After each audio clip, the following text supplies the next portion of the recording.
poisson que que Jonas a invoqué son Dieu. Ce n'est pas sur le navire que Jonas a invoqué, mais ce n'est que dans le ventre du poisson que Jonas a invoqué son Dieu. Jonas savait que sur le navire, rien ne pouvait arriver. Jonas savait que tant et aussi longtemps qu'il était avec ces gens, qu'il était sur le navire, rien ne pouvait lui arriver. Il savait que Dieu n'allait pas exterminer ce peuple-là simplement à cause de la désobéissance de Jonas. Ces gens pouvaient perdre tout ce qui était à eux. Ils pouvaient perdre la richesse. Ils pouvaient perdre leurs biens. Mais le Seigneur ne permettrait pas qu'ils perdent leur vie à cause de la faute de Jonas. Mais seul, dans le ventre du poisson, la situation n'était plus du tout pareille. La situation n'était plus du tout pareille pour Jonas alors qu'il était seul. Lorsqu'il était seul dans le ventre du poisson, c'est le moment où maintenant Jonas a rencontré Dieu face à face. Alléluia. Tant qu'il allait être avec le marin, il n'allait pas voir Dieu face à face. Il s'est caché derrière ces gens. Il s'est caché derrière ces peuples. Il s'est caché en allant dormir parce qu'il savait que rien ne pouvait lui arriver. Mais maintenant qu'il était seul dans le ventre du poisson, il n'y avait personne pour être un intermédiaire. Il n'y avait personne pour empêcher la colère de Dieu. Il n'y avait personne.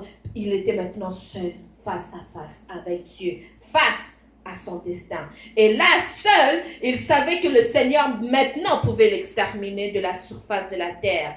Comme pour le peuple d'Israël qui était rebelle, lorsque le peuple d'Israël péchait contre la parole de Dieu, Dieu les exterminait. Et maintenant que Jonas était seul face à l'Éternel et qu'il s'était rebellé et qu'il ne s'était toujours pas répandu, il pouvait être exterminé de la surface de la terre.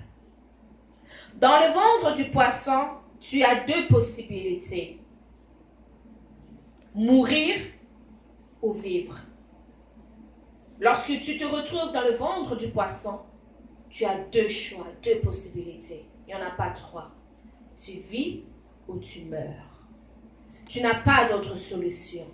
Soit tu continues dans ta marche et tu finis par mourir dans le ventre du poisson, c'est-à-dire que tu meurs spirituellement ou même physiquement, mais par ta propre faute, parce que dans ta rébellion, ta rébellion t'a amené jusqu'à ces points, ou soit tu vis en te repentant et en retournant près de l'Éternel. Deux possibilités, deux choix dans le ventre du poisson. Une autre chose aussi est que tu ne dois pas t'habituer à vivre dans le ventre du poisson. Tu ne peux pas t'habituer, tu ne peux pas te plaire à cette position, à cette étape. Tu ne peux pas te plaire à demeurer dans le ventre du poisson. Tu ne peux pas dire, ok, je suis à l'aise, je suis là, je suis toujours vivant, je respire, je peux bouger, je peux cligner des yeux, je peux parler. Ok, même si je suis dans le ventre du poisson, d'accord, je suis à l'aise. Non, tu ne peux pas te plaire à vivre dans le ventre du poisson. Dieu ne t'a pas créé pour vivre dans le ventre du poisson. Alléluia. Amen. Amen. Ne te plaît pas à cette position. Ne te plaît pas à cet endroit. Le ventre du poisson était immense. Je ne sais pas quelle sorte de poisson c'était. Je ne sais pas quelle espèce c'était. Mais ce que je sais, c'est que tu ne peux pas te plaire ou t'habituer dans cette position. Parce que tu as de l'espace pour étendre tes pieds. Non. Ce n'est pas parce que tu as de l'espace pour étendre tes pieds, te coucher, que tu peux te plaire et demeurer dans cet endroit. Ce n'est pas parce que tu es bien assis, bien installé confortablement, que tu vas t'habituer, que tu vas dire que non, je demeure en cet endroit. Non.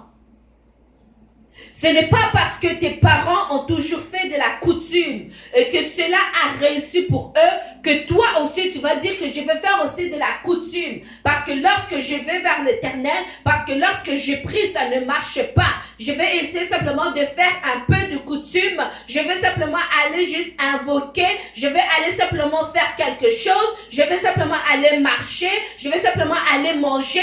Je vais simplement aller boire. Ce n'est rien, c'est juste un peu de coutume. Mes parents l'ont fait, mes grands-parents l'ont fait, mes ancêtres l'ont fait et rien ne leur arrivait de mal. Au contraire, les choses bien leur sont arrivées. Moi aussi, je vais faire de même. Alléluia. Amen. Ne t'habitue pas à cette position. Ne te plais pas à là où toi, tu penses être bien. Ne pense pas aussi, parce que lorsque tu es dans le ventre du poisson, le poisson mange. Le poisson, je ne sais pas si